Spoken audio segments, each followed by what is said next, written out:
Dans notre monde actuel, les gens sont toujours en recherche de plus de stimulation, de plus de plaisir instantané, de la dernière expérience qui va leur faire vivre des émotions titanesques. Et tu vas le voir, c'est malheureusement la cause première de notre malheur, de notre souffrance et de la souffrance de toute la société. Donc, si tu te sens concerné par ce sujet-là, n'hésite pas à regarder toute la vidéo.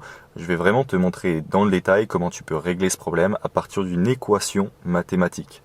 Littéralement, je sais que ça paraît fou, mais tu vas voir, c'est hyper intéressant. L'équation, je te la présente dès maintenant, c'est simplicité plus ennui égale P. Et alors là, tu te dis, bon, ok, simplicité, ça me parle. Par contre, déjà, ennui, un peu chiant.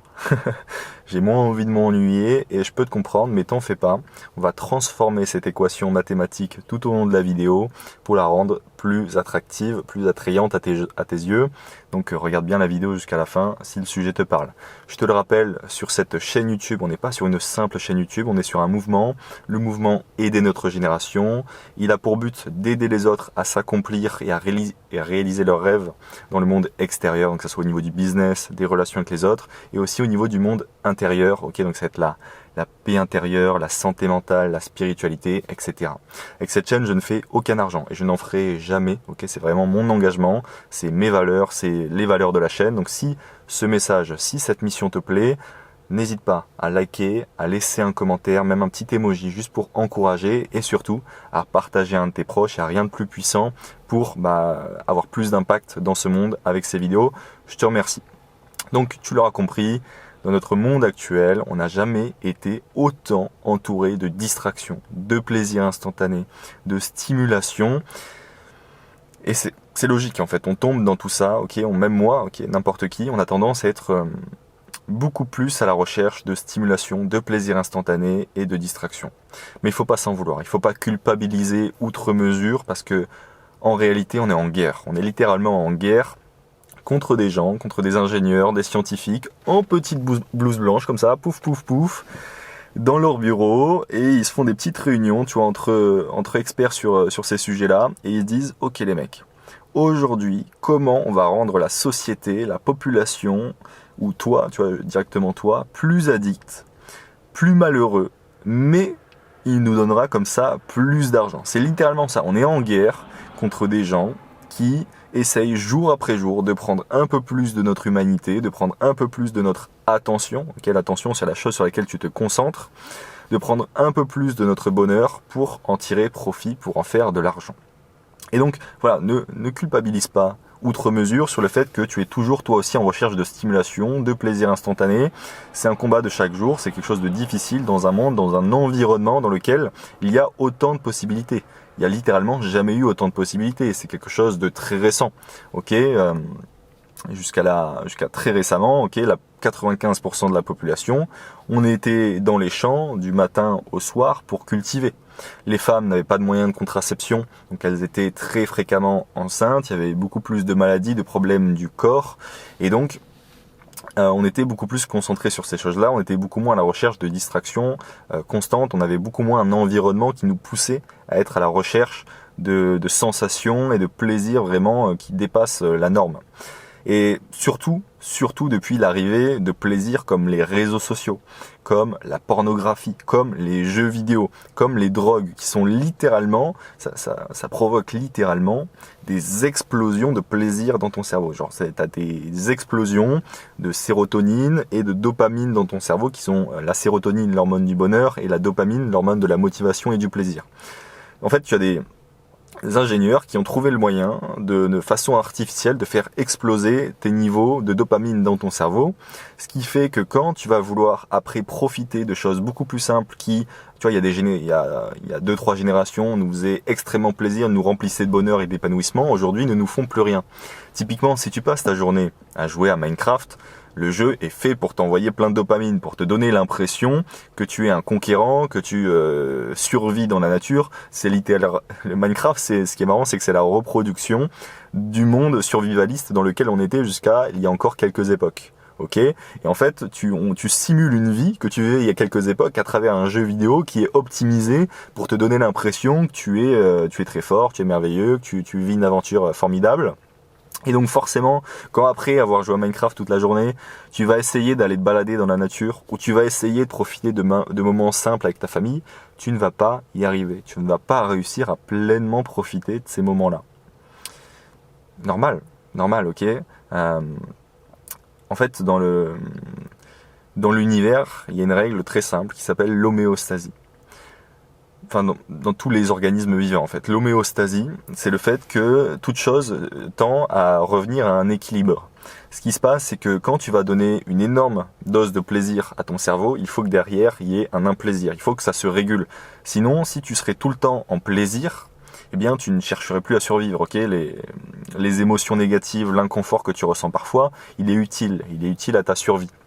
Pour te donner un exemple très, très concret de ça, il y a une expérience qui a été menée sur des rats dans lequel on leur donnait justement la possibilité de s'injecter via un petit bouton dans une cage autant de plaisir qu'ils le souhaitaient. En fait, ils cliquaient sur un petit interrupteur et ça leur envoyait des shots, des charges de dopamine dans le cerveau, donc qui est l'hormone du plaisir.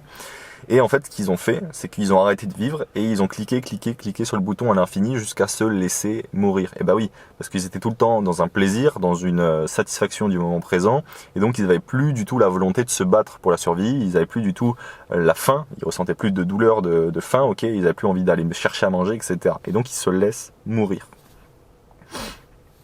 Le corps, en fait, les organismes vivants ne peuvent pas vivre sans avoir un équilibre, sans avoir des émotions négatives, enfin positives, sans avoir le chaud, le froid, etc., etc. Et c'est la même chose dans le cerveau. Et donc, quand tu vas rechercher du plaisir en grande quantité, tu vas aussi subir des malheurs en grande quantité. Pour te donner un exemple concret de cela, je ne sais pas si tu connais ce que c'est l'ecstasy. L'ecstasy, c'est une drogue dure qui littéralement t'envoie énormément, de dopamine dans le cerveau, qui est donc l'hormone du plaisir.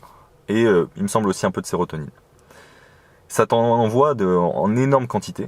Ton cerveau en a jamais eu autant dans ton cerveau de façon artificielle. Donc en fait, quand tu vas prendre de l'ecstasy, ce qui va se passer, donc t'es sous drogue, ok, ça va venir modifier ton comportement. Tu vas te sentir vraiment hyper dans l'amour, dans le sentiment amour, et tu vas vraiment avoir envie de donner beaucoup d'amour à tes proches, beaucoup d'amour aux gens autour de toi, tu vas avoir envie de faire des câlins aux autres, etc., etc. Tu vas, bref, avoir beaucoup cette volonté-là au fond de toi. Donc tu vas te sentir hyper bien, tu vas être à 10 sur 10 de bonheur, littéralement, pendant quelques heures, puis vient le contre-coup, vient la chute, ok ? Après avoir pris de la dopamine, donc après avoir subi un pic hyper plaisant de dopamine, tu vas subir un pic contraire, ok ? Là c'est ta baseline, et là ça va faire paf, paf, hyper bas comme ça. Et le lendemain, en fait, tu vas te sentir hyper mal, en dépression. Tu vas voir le monde comme s'il était gris, comme si tout te voulait du mal. Tu vas te sentir vraiment, vraiment mal. Et ça, bah voilà, c'est l'exemple typique, un peu extrême, certes, mais de cette règle qui est l'homéostasie. Si tu cherches à avoir toujours plus de plaisir, bah, tu récupéreras aussi en contre-conséquence toujours plus d'implaisir, d'inconfort, de malheur. Donc, c'est une connaissance, il faut l'avoir en fait, il faut être en conscience de cause et il faut faire des choix en prenant en considération le fait que quand tu vas chercher à avoir des plaisirs immédiats forts, eh bien tu vas avoir souvent une conséquence derrière. Typiquement, si tu manges maintenant un gros pot de Nutella en entier, eh bien après tu vas avoir des boutons peut-être sur le visage, tu vas t'engraisser, tu vas être un peu plus gros, te sentir moins bien dans ton corps. Tu vas être en moins bonne santé, tu vas avoir des problèmes de digestion, etc., etc. À l'inverse, si demain tu décides de faire une séance de musculation et donc tu décides volontairement de souffrir, ce qui va se passer, c'est que sur le moment tu vas souffrir, mais derrière ça va se rééquilibrer parce que ça va t'apporter de la confiance en toi, tu vas te sentir mieux dans ton corps, etc., etc. Donc ça c'est l'homéostasie.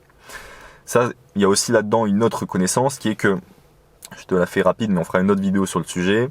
Plaisir instantané, donc plaisir que tu obtiens sans souffrance au préalable, t'apporte de la souffrance derrière, d'accord ? Donc si tu obtiens là maintenant un plaisir instantané, donc imaginons tu manges du Nutella, derrière tu vas avoir une souffrance. À l'inverse, souffrance directe, plaisir long terme, bonheur, ok ? Donc par exemple si tu fais une séance de sport, je vais à la salle de muscu, je vais pas apprécier d'ailleurs, là je vais à la salle de muscu justement, mais si je fais une séance de muscu, je vais souffrir, ça va me faire mal aux muscles, etc. Mais derrière, je vais être bien dans mon corps, je vais me sentir bien dans mon corps et je vais avoir confiance en moi. Donc ça c'est un concept aussi clé, c'est en plus de l'homéostasie, il y a une notion de si tu prends tout le temps le plaisir direct, tu vas récupérer un malheur long terme. Par contre à l'inverse, si tu choisis toujours les souffrances directes, tu vas récupérer un bonheur long terme. Donc ça, c'est deux notions importantes et intéressantes à comprendre pour faire des choix conscients, ok, pour pas se dire ok, je vais jouer aux jeux vidéo toute ma vie et ça va avoir aucun impact sur mon humeur, sur mon état de santé. Bien sûr que non, ça va avoir un impact extrêmement négatif. La troisième connaissance que je voulais te partager, c'est qu'en fait le cerveau s'autorégule. Il s'autorégule, c'est-à-dire que en plus de l'homéostasie, quand tu vas chercher à avoir toujours du plaisir, ça va se réguler et au final tu vas récupérer le même plaisir que tu avais au début. Alors pour donner un exemple de ça, imaginons que tu t'amuses à prendre de l'ecstasy pendant 7 jours d'affilée. Tu prends un cachet d'ecstasy, parce que c'est des petits cachets, tous les jours pendant 7 jours. Ce qui va se passer, c'est que, je te laisse deviner, est-ce qu'au 7e jour, tu auras autant de plaisir que lorsque tu as pris le cachet le premier jour, à ton avis? Est-ce que avec la même quantité d'ecstasy, ton cerveau aura la même quantité de plaisir au 7e et au premier jour? Non. Non. Ton cerveau va s'habituer. Il va se désensibiliser. Et donc, il faudra prendre une plus grosse quantité au 7e jour pour avoir les sensations du premier jour. Ok ? Ça, c'est un autre concept hyper intéressant. Si tu vis toute ta vie à être stimulé, si tu cherches toute ta vie à chercher toujours plus de stimulation, tu seras éternellement insatisfait parce que la stimulation t'amène à chercher à chaque fois une plus grosse stimulation pour revivre la stimulation que tu avais au début. Ce qui amène souvent des gens qui vont loin dans ce schéma de pensée-là et dans la spiritualité à se dire en fait la recherche de plaisir est vaine, donc je vais aller méditer et vivre dans le moment présent toute la journée en m'éloignant le plus possible de mes désirs parce que in fine je serai aussi heureux que quelqu'un qui est riche, qui est millionnaire et qui vit avec tous les plaisirs du monde. Ok ? Donc ça, c'est un autre point. En fait, tu as 3 points principaux. C'est l'homéostasie, ok, tout se régule. Deuxième point, souffrance directe égale bonheur long terme, plaisir direct égale souffrance long terme. Et le troisième, c'est que tout s'auto-régule. Et ce qui nous amène du coup justement à cette équation, à l'équation simplicité plus ennui égale paix. Eh bien oui, si tu recherches la simplicité, tu vas arrêter de chercher tout le temps la stimulation et tu vas réussir à être satisfait avec peu, tu vas te sentir pleinement heureux avec peu de choses. Parce que tu n'auras pas à chercher toujours plus de stimulation, donc tu auras besoin de peu de choses, ton cerveau aura besoin de peu de choses pour être stimulé et se sentir pleinement heureux. Ennui, parce que comme je te l'ai dit, ton cerveau va se réguler et donc si tu vis dans l'ennui, les moments où tu vas aller marcher dans la nature, ça sera déjà plus de l'ennui, ça sera en comparaison par rapport à l'ennui, ça sera beaucoup mieux. Bon, malgré tout, moi l'ennui, je suis pas fan, j'aime pas m'ennuyer, d'accord ? Je pense que t'es comme moi, on n'aime pas trop s'ennuyer. Et ce que je te propose justement pour transformer l'équation, c'est d'amener un peu du sens dans cette vie, de pas chercher juste à optimiser les choses, mais vraiment de chercher du sens, de rajouter du sens à cette équation. L'ennui n'a pas trop de sens, la simplicité n'en a pas non plus. Par contre, ce qu'on peut remplacer, c'est remplacer le mot ennui par amour. Alors tu me dis amour, ok, c'est bien, mais qu'est-ce que ça veut dire exactement ? Est-ce que c'est l'amour d'une femme ? Non, pas vraiment. L'amour, c'est l'amour de son prochain, c'est l'amour des autres, c'est l'amour de la vie, c'est comment tu vois la vie. Est-ce qu'aujourd'hui, le monde te paraît noir ou il te paraît rose, je dirais, pour l'amour ? Même si c'est pas vraiment ça. En fait, il faut vraiment que tu aies l'amour des gens autour de toi, t'aies l'amour de toute chose. Et en fait, l'ennui, tu vas venir le remplacer par l'amour. Et l'amour, en fait, ça va être aider les gens autour de toi. Ça va être aller dans une association. Ça va être faire un métier qui est rempli de sens, comme peut-être infirmier, un métier dans la santé, de psychologue, un métier qui vient en aide aux autres, tout simplement. Un métier plutôt dans le social, en fait. Un métier qui fait plus appel au cœur qu'à l'esprit. Et ça va vraiment déjà remplacer l'ennui totalement, parce que tu vas être pleinement occupé, et tu vas être pleinement occupé à aider les autres. Et je peux te le dire, il n'y a rien de plus épanouissant que vouloir aider les autres. Moi, avec cette chaîne YouTube, c'est ce que j'essaie de faire. Okay, j'essaie de t'aider les autres, j'essaie de t'aider toi. Et donc, c'est la réponse que je te propose, moi, pour trouver la paix. La paix, non, pas la paix, je te rassure, c'est bien la paix. Donc, pour trouver la paix, simplicité, une vie simple, dans la nature, avec des animaux, peu importe en fait le style de vie que tu mènes, mais une vie remplie de simplicité, où tu vas pas chercher à avoir toujours plus de plaisir. Et amour.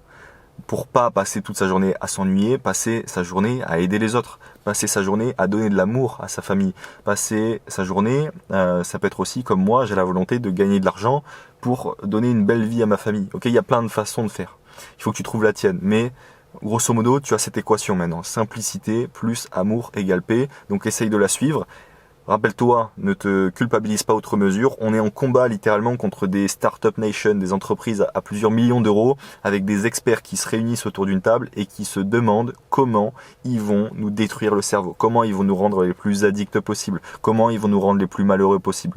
Donc, ne te culpabilise pas outre mesure, mais rappelle-toi, on est en guerre, ok, c'est un combat. Tu dois te battre pour garder ta paix d'esprit, tu dois te battre pour garder le bonheur au fond de toi. C'est pas quelque chose qu'on va te donner, ok, c'est quelque chose que tu dois prendre. Tu dois le prendre, ton bonheur, tu dois prendre la paix. Tu dois arrêter de laisser ces entreprises te prendre ta paix et ton bonheur. Tu dois vraiment lutter contre ça, ok? C'est quelque chose d'important. Donc j'espère que je t'ai motivé avec cette vidéo, que je t'ai fait comprendre certains concepts clés importants.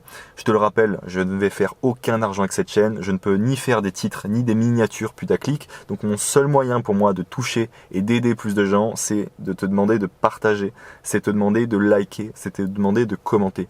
Donc si ma mission te parle, si la chaîne Aider notre génération, le mouvement Aider notre génération te parle, bah écoute, laisse un petit commentaire, abonne-toi, envoie un like. Donc voilà, moi je t'ai dit tout ce que j'avais à te dire. Je te remercie pour le visionnage, je te souhaite de la paix et une vie remplie d'amour. Et comme je le dis toujours, accepte ce que tu ne peux pas changer, change ce que tu peux changer et apprends à distinguer entre les deux. C'était Yanis,